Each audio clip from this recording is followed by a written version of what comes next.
My name is Cinthy. I'm 40 years old. And for as long as I can remember, my life has revolved around home. Not just the physical house, though that matters to me more than most people realize, but the feeling of it, the quiet in the early mornings when everyone's still asleep, the smell of banana bread in the oven, the soft thump of laundry in the dryer while rain taps against the kitchen window. That's my world, and I've built it with care. One meal, one memory, one small act of love at a time. I've been a stay-at-home mom since my daughter Mia was born, 15 years ago. Our son Lucas came 2 years later, loud and wild and perfect. I never went back to work after that, though sometimes I thought about it, but every time I imagined myself clocking in somewhere, I felt like I'd be walking away from something sacred. I'm not judging anyone who works outside the home. God knows everyone has to make their own choices. But for me, home has always been where I feel most useful, most real. Derek, my husband, is the reason I've been able to live that way. He works in logistics and distribution, which sounds vague and boring, but he's always been good at it. Steady, reliable, not flashy. He started out unloading trucks in his 20s and just kept climbing. When he got promoted earlier this year, it felt like a reward not just for him, but for all of us. I know that sounds silly, but when you've stood beside someone through the long, late nights, and the stress, and the "we'll be okay if we just get through this month" talks, you celebrate the wins like they're yours too. The promotion meant we had to move, not across the country or anything, but far enough that we had to say goodbye to our old house, the one Derek and I bought right after Lucas was born. It was nothing special from the outside, beige siding, squeaky porch steps, but inside, it held our entire life. The boys' growth chart penciled onto the pantry doorframe, the dent in the wall from that one epic pillow fight, the kitchen table where I'd written hundreds of grocery lists, birthday cards, and school permission slips. We cried a little the night we packed the last box. But we were also excited. The new city was supposed to be full of promise, with better schools, safer streets, and more opportunities. We managed to sell the old house at a good price, and, by some stroke of luck, bought a new one that felt almost like a twin to our old place. Same size, same kind of layout, even the same creaky stairs. I loved it instantly. From the very first day, I went into nesting mode. I unpacked the kitchen first, like I always do, and hung the family calendar by the fridge. I put cinnamon sticks in the pantry, even though I wasn't planning to bake anything with them. I just like the way they smell when I open the door. I bought mums for the porch and a new wreath for the front door. I found a local butcher and started making Sunday pot roasts again. The house came alive slowly, like it had been waiting for us. Mia adjusted quickly. She's always been the calm, adaptable one. Loves books, plays the flute, and has this quiet sense of humor that sneaks up on you. Lucas took a little longer, but once he found a group of boys on our street who played pickup basketball in the evenings, he stopped asking about the old house. He's more like Derek, physical, practical, always moving. As for me, I settled into the same rhythm I've always known. Mornings start early with coffee and eggs. I pack the kids' lunches and walk them to the bus stop. Then I come home, clean a little, write out meal plans, and decide whether I'll bake or finally start repainting the upstairs bathroom. I've always had a soft spot for homemaking, not in a fussy magazine cover kind of way, but in the details.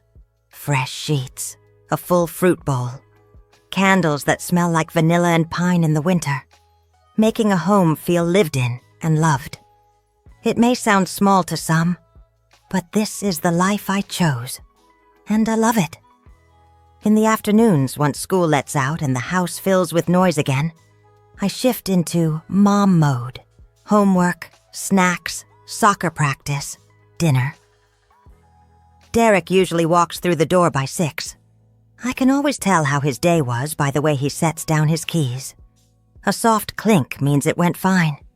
A heavy clunk means I should pour him a glass of something and wait a while before asking how it went. We've never needed a lot to be happy. Some people chase big dreams, and that's fine. But I think mine have always been close to home. A happy family, a warm kitchen, and a peaceful neighborhood. Which is why I didn't expect what came next. Because if I've learned anything since we moved, it's this. You can create the perfect little world inside your 4 walls, but you can't always control what waits just outside your door. It started small, so small I almost missed it. Just after we moved in and settled into a comfortable routine, I began trying to connect with the neighbors. Not in a forced, pushy way, but simple things. I'd wave at people when I walked the kids to the bus stop. I brought banana muffins to the elderly couple across the street, which they accepted with polite but slightly confused smiles. I joined the neighborhood Facebook group and commented, "Looks great," under someone's photo of their freshly painted porch. You know, normal stuff. I've never been the type to barge into people's lives, but I believe in making an effort, especially when you're the new family on the block. At first, I felt like it was working. Mia got invited to a sleepover. Lucas started biking with some boys in the evenings. Derek and I were invited to a casual neighborhood barbecue, and we went. Even though it rained halfway through and I spent most of the night balancing a paper plate and trying not to get my sandals stuck in the mud. Still, we laughed on the walk home, a little tipsy from someone's strong sangria. And I remember thinking, okay, this is good. We're finding our place. Then, a week or so later, we met Aubrey. It was a Saturday morning. Derek and I were in the garage, still organizing the leftover moving boxes we hadn't figured out what to do with yet. Old holiday decorations. The kids' baby clothes I couldn't bring myself to give away. Aubrey appeared almost silently, like a salesman materializing from the edge of a cul-de-sac. He was tall and lean, probably in his early 50s, with neatly combed gray hair and those small, rectangular glasses that make people look like they're always analyzing you. He introduced himself with a firm handshake and a smile that felt a little too polished, a little too prepared. Said he was head of the HOA, like that explained everything. He handed Derek a thick folder filled with printed-out rules and guidelines and a laminated welcome card that listed emergency contacts and approved fence paint colors. He kept pointing to different bullet points like a tour guide, as if we were expected to memorize everything on the spot. Derek was polite, patient. He always is. I stood beside him, nodding along, though I couldn't help but feel like we were being interviewed. There was something in the way Aubrey looked at us, as if he was trying to decide whether we were going to be an asset or a liability to his precious neighborhood. After that, I noticed Aubrey everywhere, walking his dog at the exact same time every morning, watering his perfectly manicured lawn with military precision, inspecting other people's front yards as he strolled by, like a general surveying his troops. He had an aura of control about him, the kind that doesn't need to be loud because it's already assumed. I didn't think much of it at first. Some people take neighborhood involvement a little too seriously, and I figured he was one of those. Harmless, if a bit overbearing. And to be fair, things stayed friendly enough for a while. He even complimented the mums I planted along the front steps, and once stopped to chat with Mia about her flute recital. I started thinking maybe I'd misjudged him. Then one day, Aubrey asked Derek if he could help with a community improvement project. His words, not mine. Apparently he was planning to replace the old tile walkway leading up to the shared mailbox area. Not a terrible idea. The thing was cracked and uneven, and I could see someone tripping on it one day. But rather than hiring a professional, Aubrey was rallying community spirit and trying to get volunteers to help him lay new tile himself. Derek didn't say yes or no right away. He smiled and said something like, "I'd love to, but it depends on my work schedule." Which was true. He'd just started this new role and was juggling long hours and back-to-back meetings. Aubrey nodded politely, but something in his face changed. Just for a second. A flicker of irritation that he quickly smoothed over. A few days later, Aubrey texted Derek out of the blue to say he'd be starting the project Saturday morning at 9 a.m. and was looking forward to having extra hands. Derek, who had a virtual meeting scheduled with his regional team that morning, replied promptly, letting him know he couldn't make it but would be happy to help another time. Aubrey didn't respond. That weekend, we stayed home. Derek worked from the kitchen and I baked a peach cobbler, the kind with a buttery crumble on top. We could see Aubrey from our window, hunched over tiles, a few other men from the neighborhood helping. Derek even said, "Maybe I'll stop by tomorrow and offer to bring some lemonade." He meant it. He genuinely didn't want hard feelings. But by Monday, something felt different. When I waved at the neighbors on my morning walk, 2 of them barely looked up.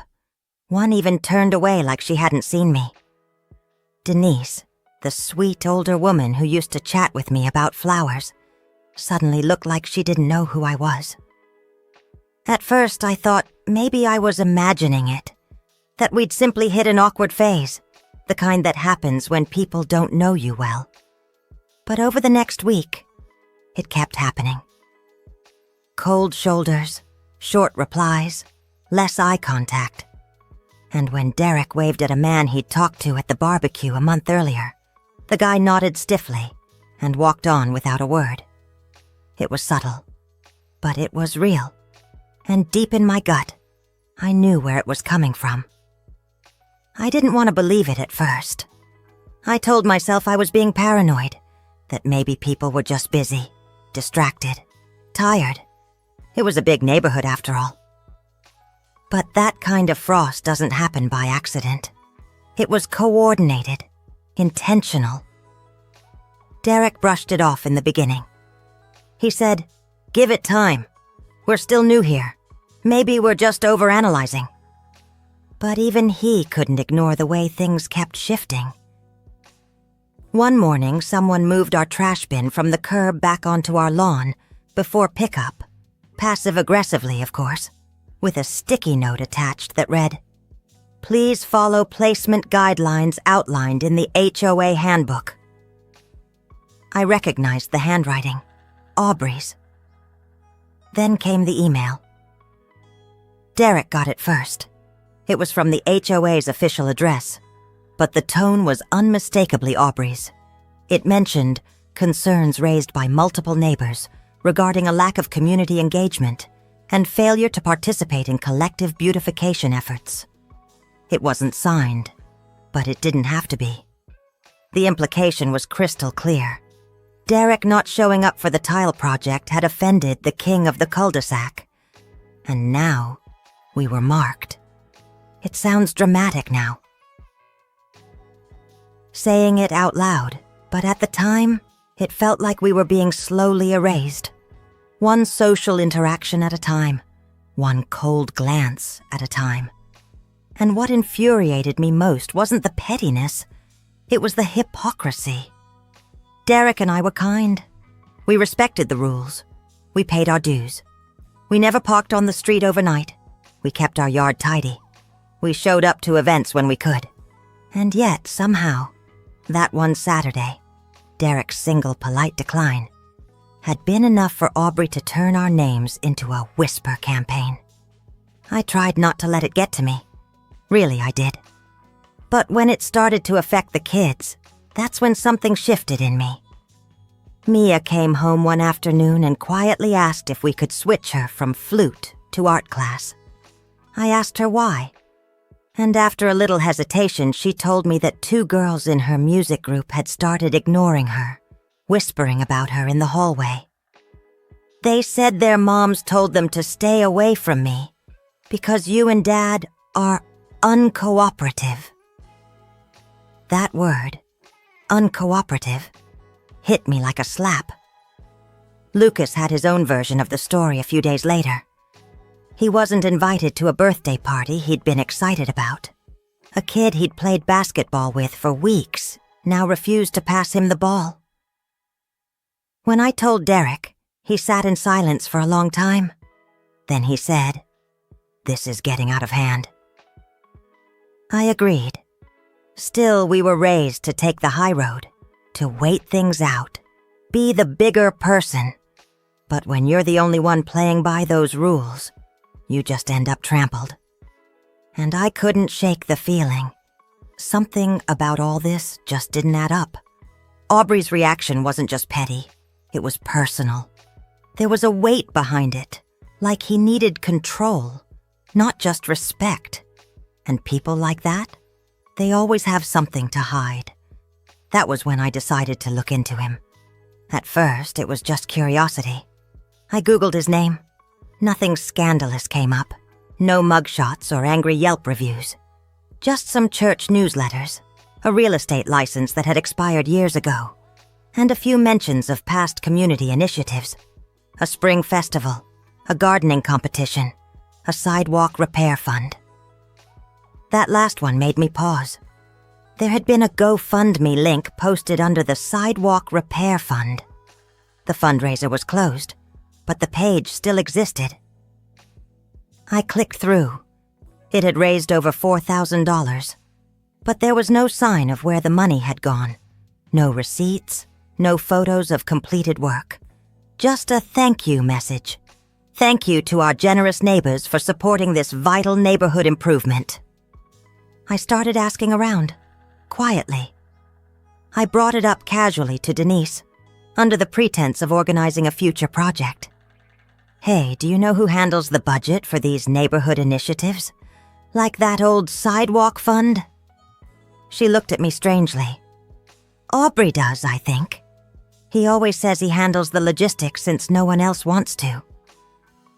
I nodded, pretending that made sense.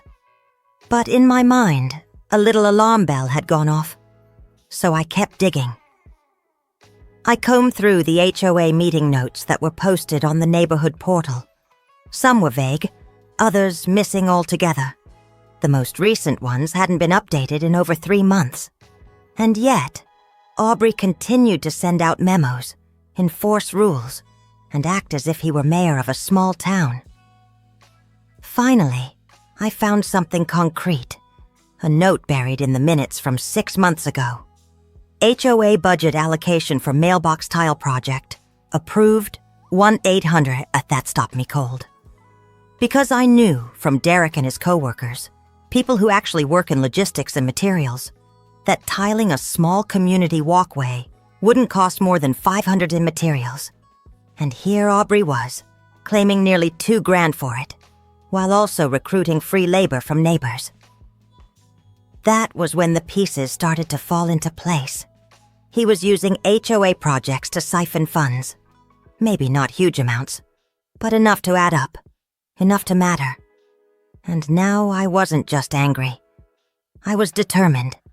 Because if Aubrey wanted to weaponize the neighborhood against us, I was going to shine a light so bright on his behavior that no amount of smug smiling or laminated badges could save him.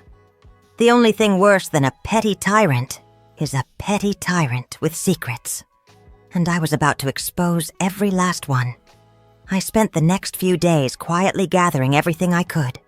Screenshots of HOA meeting minutes, archived posts from the neighborhood site, records of the sidewalk fund, the mailbox tile project, and even a community beautification raffle from last year that supposedly raised over $2,500, though no one ever won.